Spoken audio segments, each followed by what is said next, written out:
ജനാർദ്ദൻ ചേട്ടാ, നമ്മളിപ്പം ചില നടന്മാരെ നമുക്ക് അവരിരുന്നൊരു കൈലി കൊടുത്ത് ഇച്ചിരി കപ്പയും മുളക് ചമ്മന്തിയും കൂടെ തിന്നുന്ന സീൻ മനസ്സിലാലോചിക്കാൻ പറ്റുന്നില്ല.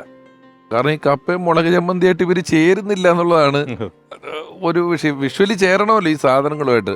അവിടെയാണ് ഇതുപോലെ ചില നടന്മാർ എല്ലാ പ്രദേശങ്ങളെയും കൃത്യമായി എത്തിച്ചു പോയിട്ടെന്നുള്ളത് വലിയ അത്ഭുതമാണ്. NF വർഗീസ് എന്ന തുല്യ നടന്റെ ഓർമ്മകളുമായി ഇപ്പോൾ തിരക്കഥാകൃത്ത് ജയ പള്ളാശ്ശേരി.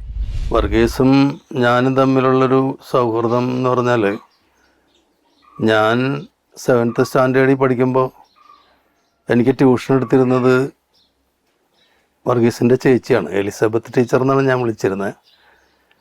അപ്പോൾ അന്ന് വർഗീസ് SSLCക്ക് പഠിക്കുകയാണ്. അപ്പോൾ ട്യൂഷൻ തീരുമ്പോഴത്തേക്കൊരു 7 മണിയൊക്കെ ആവും. അപ്പോഴേക്കും വർഗീസ് ചേച്ചീനെ വിളിച്ചുകൊണ്ട് പോകാൻ വേണ്ടിയിട്ട് വീട്ടിൽ വരും. അന്ന് തുടങ്ങിയ ഒരു സൗഹൃദമാണ്. ആ സൗഹൃദം കുറേ വർഷങ്ങളോളം ഒരുമിച്ചുള്ളൊരു യാത്രയായി. അത് കാരണം എന്താ വെച്ചാൽ, ഞങ്ങൾക്ക് രണ്ടുപേർക്കും സംസാരിക്കാറുണ്ടായിരുന്നത് നാടകത്തെക്കുറിച്ചും സിനിമയെക്കുറിച്ചും അഭിനയത്തെക്കുറിച്ചൊക്കെയാണ്.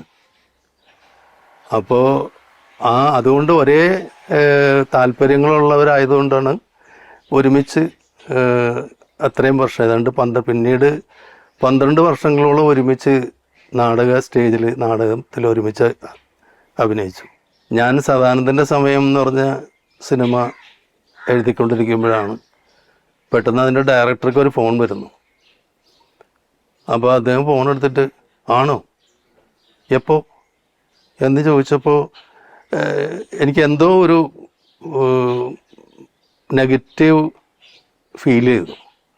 അപ്പോൾ ഞാൻ ചോദിച്ചു, എന്താ ജോസ് എന്ന് ചോദിച്ചപ്പോഴത്തേക്ക് പറഞ്ഞ്, ഞാൻ TV വെക്കട്ടെ ഏട്ടാ എന്ന് പറഞ്ഞിട്ട് TV ഓൺ ചെയ്തു. അപ്പോഴാണ് NF വർഗീസ് അന്തരിച്ചു എന്ന് പറഞ്ഞിട്ടുള്ള സ്ട്രിപ്സ് ഇങ്ങനെ പോയിക്കൊണ്ടിരിക്കുന്നത് ഞാൻ കണ്ടത്. ഇമ്മീഡിയറ്റ് ഞങ്ങളെല്ലാവരും കൂടെ ഇവിടെ കാരൂത്തൊഴി ഹോസ്പിറ്റലിൽ വന്നപ്പോഴേക്കും അവിടെ നിന്ന് കാർമൽ ഹോസ്പിറ്റലിലേക്ക് കൊണ്ടുപോയി എന്നറിഞ്ഞു. അവിടെ ചെന്നപ്പോഴേക്കും ഫ്രീസറിൽ വെച്ചിട്ടുണ്ടായിരുന്നു. ഞങ്ങൾക്ക് കാണാൻ പറ്റില്ല. അവിടെ ദിലീപും മറ്റ് അദ്ദേഹത്തിൻ്റെ സുഹൃത്തുക്കളായ ഒരുപാട് പേര് വന്നിട്ടുണ്ടായിരുന്നു. പക്ഷേ അന്ന് കാണാൻ പറ്റിയില്ല. പിന്നീട് ഞാനും എൻ്റെ കുടുംബവും ഈ ആലുവ ടൗൺ ഹാളിൽ പൊതുദർശനത്തിന് വെച്ചപ്പോഴൊന്നും പോയില്ല. കാരണം അവിടെ ജനപ്രളയമായിരുന്നു. പിന്നീട് പള്ളിയിലാണ് പോയി ഞാൻ വർഗീസിനെ കണ്ടത്.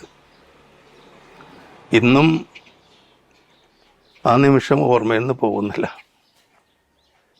എന്നെ ഒരു അനിയനെ പോലെയാണ് വർഗീസ് കണ്ടിരുന്നത്.